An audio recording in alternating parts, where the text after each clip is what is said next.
Is China's retaliation against the U.S. trade war over yet? It certainly doesn't look like it. In fact, the conflict is intensifying, with new economic sanctions imposed by Beijing over the last several days. While tariffs were the initial weapon in this trade war, China has now escalated the situation far beyond that. The latest move, restricting access to crucial metals such as tungsten, a material vital to industries ranging from defense to technology. Trump's proposal to reshore U.S. industries has been met with aggressive countermeasures from China, which is now placing export curbs on the United States, particularly focusing on tungsten. This mineral is incredibly significant in both military and civilian applications. It's used for everything from wiring and electrodes to welding and heating. With its strength and versatility, tungsten is required in nearly all major industries, including mining and construction. China's decision to restrict its export could potentially cripple these sectors in the U.S. Why is this such a big deal?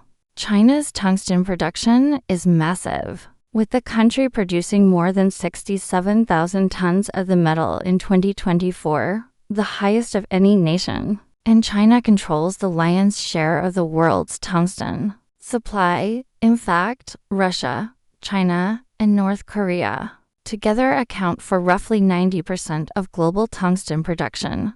By comparison, the United States produced exactly 0 tons of tungsten last year, which makes it entirely dependent on imports. However, many of the suppliers of this crucial material are either members of BRICS, a bloc of emerging economies including China, or are countries with close ties to Beijing, making it even harder for the U.S. to secure alternative sources. What does this mean for American businesses? They're facing a tough reality. Tungsten is not just vital to military technologies, but also to the semiconductor industry. Companies like NVIDIA and TSMC rely on tungsten for the production of chips, and most likely, these companies source their tungsten from China. With China's export curbs, U.S. companies will find it harder and more expensive to secure the necessary materials for their products. In a bid to secure a more stable supply chain, the U.S. has turned to alternative sources. For instance, in December 2024, the U.S. government allocated $16 million to a Canadian firm to begin mining tungsten in Yukon, Canada. But there's a major complication here. The United States has recently imposed tariffs on Canada, one of its closest neighbors and trade partners. It seems illogical for Washington to tax a country it relies on for crucial materials like tungsten. This scenario highlights the contradictory nature of the trade policies in place. But tungsten is just the beginning. China's reach extends to many other rare earth materials critical to the U.S. economy. In addition to tungsten, China has prohibited shipments of other vital metals, including gallium, germanium, bismuth, thorium, and molybdenum. These metals are not only used in military applications, but are also key to industries like electronics and energy production. For example, bismuth is used in atomic research, thorium is essential in solar cells, and molybdenum plays a crucial role in the oil industry and steel alloys. The situation has become even more complex with the rise of U.S. energy concerns. As Trump pushes for reshoring American industry, the country is facing skyrocketing energy costs, high bond yields, and increased borrowing costs. Meanwhile, Canada, which has long been a significant energy partner to the U.S., is now looking to shift its focus toward China. Canada is exploring ways to diversify its trade relationships, preparing to sell oil and gas to Asia, particularly to China, which has a massive demand for energy. Given Canada's advantageous position as a supplier of cheaper natural gas, its businesses are poised to benefit from the increasing demand for energy in Asia.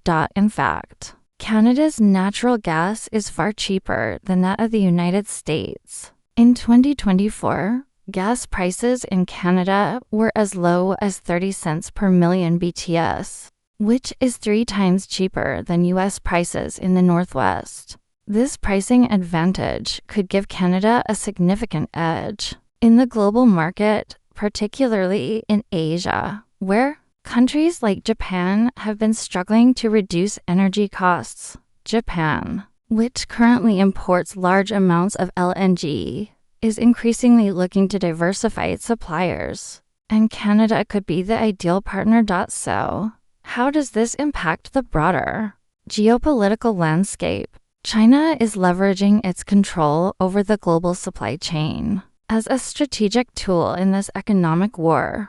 By restricting access to critical resources, China is sending a message to the US and its allies: if you want to play in the global market, you'll need to cooperate with us. This is a stark contrast to the US's reliance on military power and the dominance of the dollar to secure influence. China, on the other hand, is playing a much longer game, investing its trade surplus into developing and controlling key supply chains around the world. The implications of this trade war stretch far beyond just economics. It has the potential to reshape global alliances, with countries like Canada seeking to distance themselves from the US and strengthen their ties with China. For the US, this situation is only going to get worse as China continues to strike at vulnerable points in the economy, particularly in industries like energy and technology. The US is facing a dilemma.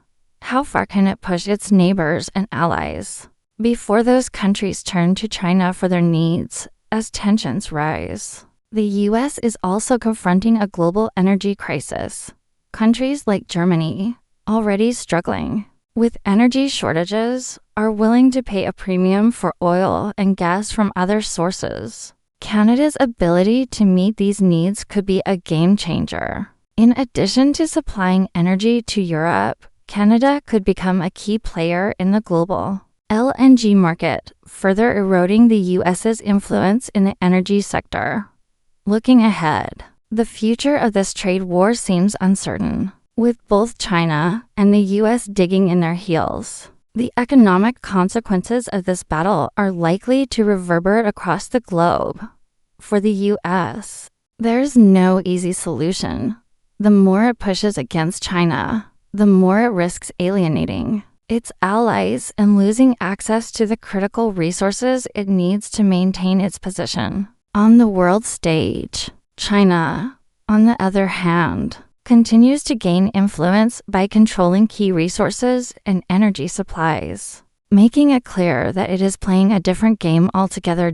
In the end, the outcome of this trade war will likely depend on how well each country can adapt to these shifting dynamics. China's resource control strategy may give it the upper hand in the short term, but the US has the potential to leverage its technological and military strengths to push back. Only time will tell how this economic war will unfold and which side will ultimately come out on top.